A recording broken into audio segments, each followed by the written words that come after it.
తెలుగుదేశం పత్రికలు ఇప్పుడు రాసుకొస్తుంది English medium waste, English మీడియంలో అదే సరిగ్గా లేదు, ఇది సరిగ్గా లేదు, వాలంటీర్ వ్యవస్థ దండగా, అది సరిగ్గా లేదు, ఇది సరిగ్గా లేదు, సంక్షేమం అన్నటువంటి పేరుతో అనవసరంగా డబ్బులు ఖర్చు పెట్టేస్తున్నారు, అదే సందర్భంలో అభివృద్ధి అన్నటువంటిది మాత్రమే ఎజెండా కావాలి, ఇదే రూట్లో వెళ్తూ ఉన్నారు.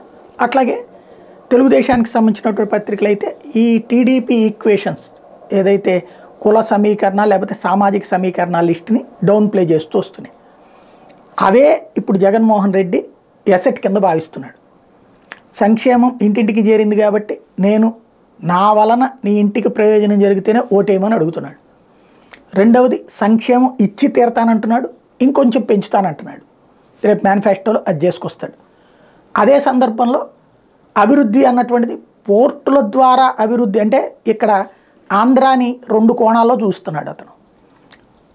హైదరాబాద్ లాంటి సిటీ కావాలంటే విశాఖపట్నమే సాధ్యం, అదైతేనే అభివృద్ధి సాధ్యం అవుతుంది. అమరావతిని విశాఖలాగానో లేకపోతే హైదరాబాద్లాగానో తయారు చేయాలంటే ఓ 2-3 శతాబ్దాలు పడుతుంది. కాబట్టి విశాఖనే అన్నటువంటిదే తను లాజికల్గా జనానికి చెప్పదలుచుకున్నాడు.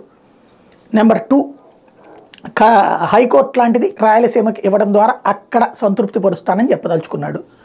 మూడోది వచ్చేటప్పటికి ఈ వాలంటీర్ వ్యవస్థ ఇట్లాంటిది కంటిన్యూ చేయడం ద్వారా ప్రజలకి ఆ సర్వీస్ని ఇబ్బంది లేకుండా అంటే పార్టీలకు అతీతంగా ఇస్తానని చెప్పదలుచుకున్నాడు. ఇది తను అదే లాజిక్తో జనం ముందుకెళ్తున్నాడు. జనం ఓటేస్తారా లేదా, ఆ లాజిక్లు దండగా అవన్నీ తప్పు అన్నటువంటిది అంగీకరిస్తారా అన్నది ఇక జనం ఛాయిస్కి వదిలాడు. ఏం జరుగుద్దో చూడాలి.